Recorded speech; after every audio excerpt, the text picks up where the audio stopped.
Also, another major risk we identified was that the case in which the amount of the total dissolved solids is too high, then just using the rover technology may not be enough to treat the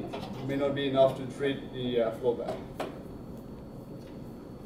Again, going back to our conclusions, after developing our business case, we concluded that by treating and reducing flowback using Fountain Coil's rover mobile clarification systems, we found that it would result in a 30% reduction in overall water management costs, a 40% reduction in freshwater management costs, a 0.7% increase in net present value, and a 0.9% higher internal rate of return.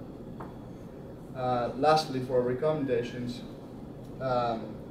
we would recommend that before fracking wells in Burnett Shale, all operators should examine the possibility of treating and reusing flowback because it might be cheaper than disposing of all that flowback. And another recommendation would be that additional flowback treatment companies and or technologies should be investigated for possible use in Burnett Shale gas fields. And a financial analysis should be run on all these different technologies.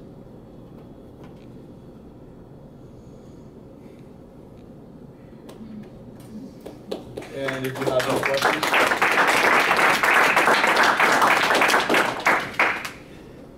Yes.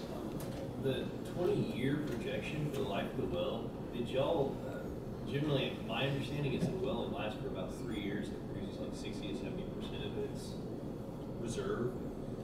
Did y'all calculate for the depletion rates? Yes, we did assume, we assumed a 500 million cubic feet produced the first year, and then per year, we did, after the first year, it was like a 50%. It's in the beginning, the first 5 years, it's an exponential decrease rate. So the first year it was like 56% decrease depletion rate, and then I think the second was around 36 something, and then so down 20, and then so down, and then, but after 5 years it steadies off at 8% depletion rate over the next 20 years. So that's what I calculated on. Okay, no, that's good. I was just wondering. I saw the graph and it looked exponential with the profits and losses. All right. Did you have? Did you base your assumptions on rules of thumb, or did you just? I mean, what was the basis for the assumptions for the financial analysis? A lot of the stuff I pulled from the internet. A lot of things you just had to make up on your own. I tried to find stuff out of SBE articles to make sure that it was actually realistic. But a lot of stuff just had to be made up on the fly. But it all has a basis in reality. How was the 10% discount rate based on? I saw that a lot of other oil companies have used a 10% discount rate for their investment projects, so that's what I used. It's just the cost of capital. If you want a higher discount rate, you can. I mean, if you have more higher risk, you usually have a higher discount rate. But it seemed to be 10% is pretty normal, so that's what I used. Yes. There's one slide where you had, if you go back to the kind of the second to last slide on conclusions, you had, yeah, that one there. Okay, you had a 0.7% increase in net present value. That's increase in net present value over what? It's over the it's for. I calculated the disposal. Okay, so I did this. I took the oil well. Say we're developing an oil well from the beginning to from the time you drill it to the time you complete it to the time that it's no longer producing. And so what I did is I calculated all that for the disposal, and then I calculated all that for the treatment and reuse. The only thing I changed, the variable that I changed, is what we were doing with the flowback, and then that's how I came up with those costs. And then I ran I did the free cash flow, and then I did the net present value using the 10% discount rate to do that. And then I calculated the difference between those two net present values was about $22,000. So then I just found the difference between the two, and the error, I guess. Okay. She's talking about the difference. Yeah. Okay. That's good. Second. But that's not what I'm talking about. Actually, those are water management costs. About the net present value. So the second question has to do with the different discount rates. Why did you do that comparison graph between the different discount rates? You know, you've got this one declining net present value graph using this different discount rates. What was the So purpose of that right there, that shows the end. So when you compare when you graph the net present value against the discount rate, and wherever it's white with 0, wherever it crosses the x-axis, that's actually your internal rate of return. So that shows you your internal rate of return.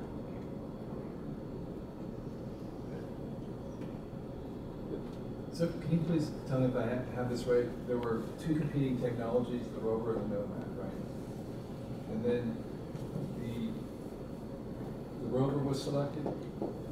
Yeah, the reason why we looked at... Go ahead. That's right. So the rover was then selected, and then the business case was created based off going with the rover alternative. Yes. Okay.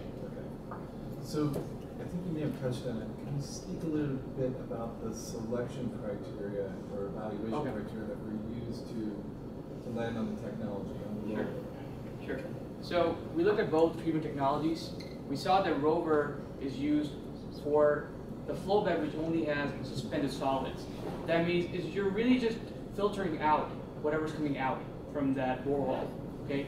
Now, when you're considering the nomad technology, that's really more an evaporator, where your flow battery requires extensive treatment to be used back into your operations. Okay. So what we did, we looked at our Barnett Shell location. We looked at the flow back. We did analysis on the flow back. And we found that Barnett Shell actually has total suspended solids. So the rover technology was just perfect to be used at that location.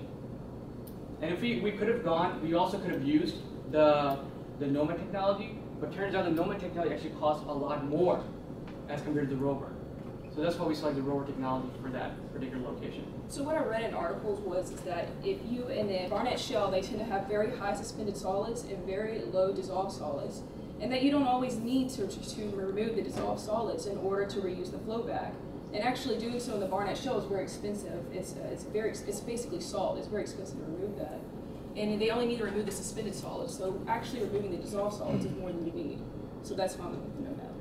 I mean the rover. So after we're done, running the rover technology on our flow back, we just basically pull it together with the fresh water, so we can just balance out the concentration, in the water itself.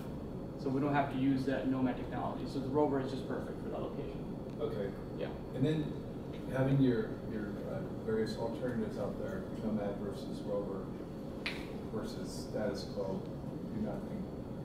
Just that whole selection process and the analysis behind that can take a lot of effort. And was that included in your project plan that you went over as a major activity? The time required to do that analysis of the preferred alternative and present that recommendation? How much was that? I don't remember the exact time we gave to that. Yeah, actually, that was one of the activities that took the longest. In some cases, that could be a project in and of itself, right? Yes, that's It was a project. It was a big research technology, 20 days as an estimated time, and see all the other activities would be like 1 day or like shorter. But definitely researching the technology and deciding on technology took a lot of time. So I would think there was two major deliverables with this project: identifying the preferred technology and the business case to support going in that direction. Exactly. But to save time, we only did we only included the business case. Otherwise, it'd been a very long report. No, I'm just saying, I think you've done some good work to, again, select the preferred and recommend the preferred alternative and then support it with the appropriate business case. Other questions?